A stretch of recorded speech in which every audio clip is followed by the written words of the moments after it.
As we put the spider season in our rear view mirror, I thought it could be useful to some folks to go through where all 10 of our card releases from this month have landed in terms of power level to hopefully help give folks at home some idea of how to best use their resources and which of these cards longer term are looking like they're going to be worthwhile to pick up.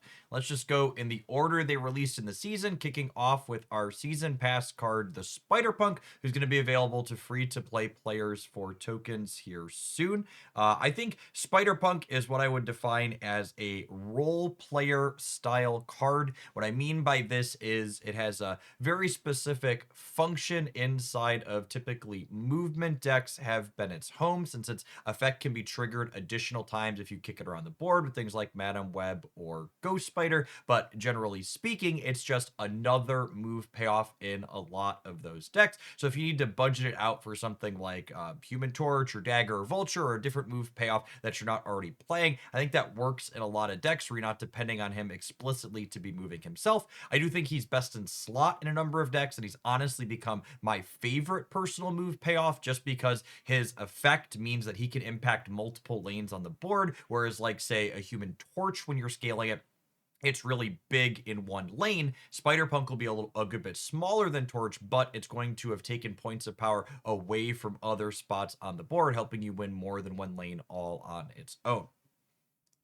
Moving along to our next card, we have the Man Spider, who I think is an incredibly sweet and powerful card. It has created a brand new deck in Marvel Snap. The Merge combo deck has given a home to other cards that had previously lacked one, like Penny Parker. You could take this card and merge it in with things like Agony and others, because notably its power double happens whenever it merges with anything, not just its own merge effect. So if you merge into this multiple times, you get to double and then double again and make an absolutely massive spider. If you haven't seen the highlights with this card, it's very common for it to get well into the triple digits, and then you Taskmaster it or Arnim Zola it across the board. This combo deck can be a bit vulnerable to interaction like Shadow King or Shang-Chi if you're setting it up turns in advance, but it's honestly one of the consistently biggest numbers in the game, giving it quite a good matchup into other linear combo decks like Mr. Negative or Discard that are running around with little interaction.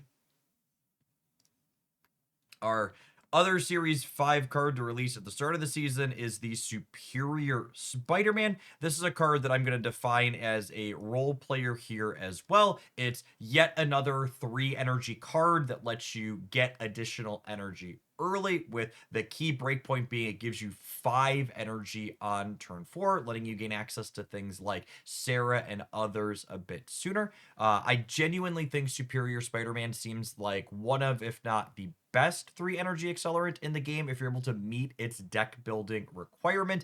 It and Luna Snow, I think, are vying for that number 1 and number 2 slot. By the numbers and in my own anecdotal experience, having 3 to 4 enablers for Superior Spider-Man means it's online pretty consistently, but similar to Spider Punk, where there's other move payoffs in the game, this is far from the only 3 energy payoff, so it might be one worth skipping if you have access to things like Luna Snow or others with more limited resources currently.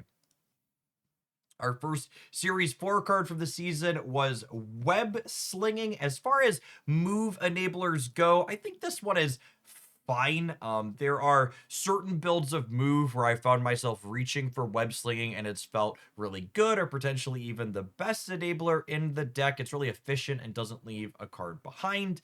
But there's others where I'm like, okay, I'd rather have, Iron Fist and Ghost Spider still, because I'm using Falcon to bounce my cards back. So this one is one that will see play in more dedicated move shells, but you don't necessarily have to have it for those. And I think it's a little bit less important for most players for that reason.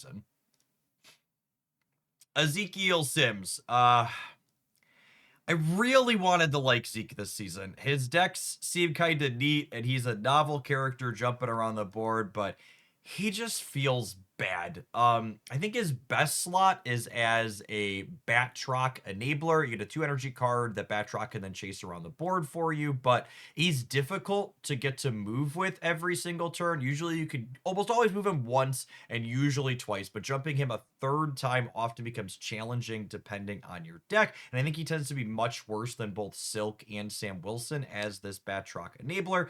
And speaking of, when you try and play him alongside Silk, your board becomes really high variance. Like your Silk and your Ezekiel both moving at random often becomes difficult to predict where your cards are going to end up at, and your opponent can often play that to their advantage, making it only an okay card that often feels bad to play. So I'm gonna just say he's bad. It was just not a good week for card releases. Ezekiel's week, Chameleon coming out as Series 4, and I'm gonna toss him in the bad category as well. I had some hope for this card to be unique in a couple of different decks, but it's double restriction at 3 energy is just so restrictive. You have to have played the cards you're copying that turn, and it has to be in the same lane as Chameleon.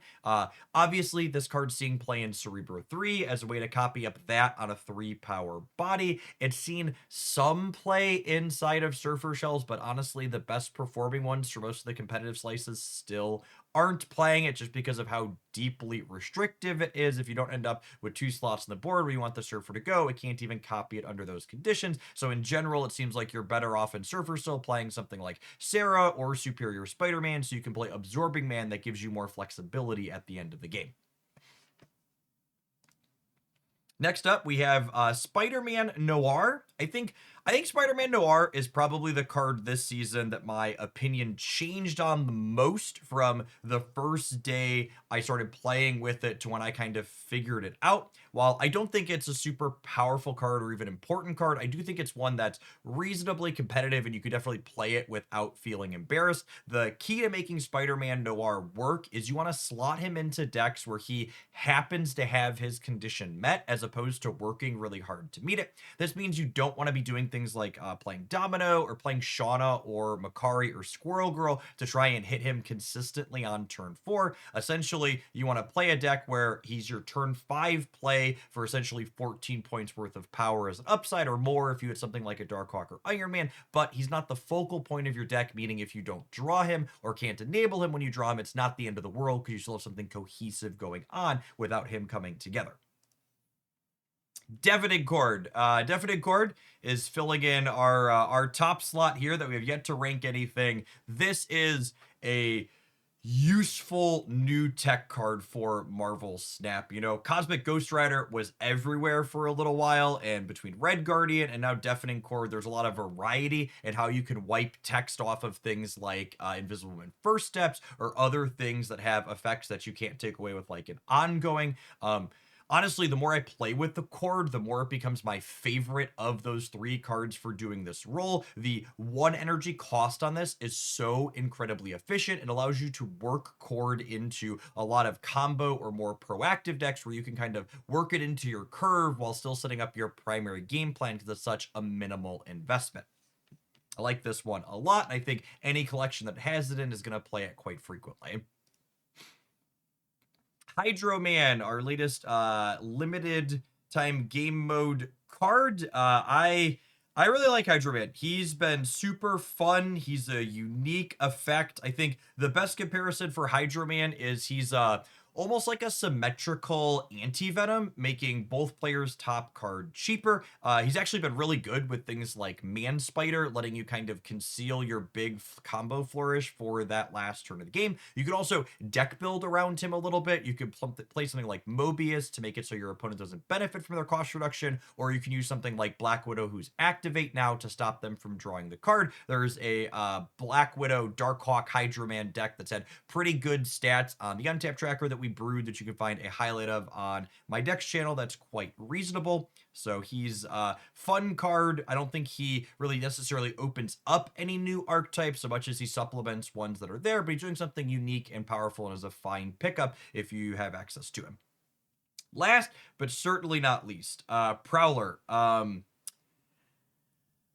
think I'm gonna put Prowler in the buy these category. It's close. I don't love putting a ton of cards up here. Like, it's rare that we get 2 in the same month, but he just does so much the thieves tools have such an incredible amount of utility. They can be a unique enabler for move cards. They can dance a werewolf by night cleanly around the board. He just adds an efficient amount of stats for his energy. He has like just enough variance and hidden information involved that he can give you decent cube equity. He feels very much like a Merlin or Kate Bishop S card, which have aged very well historically speaking, even if he's one that costs 3. The fact that you can like make his tools free on occasion is quite good. Definitely keep an eye on my daily deck uploads channel for lots of different decks featuring him. We're going to play him a ton. He's exceeded my expectations, I would say, and I absolutely love his design.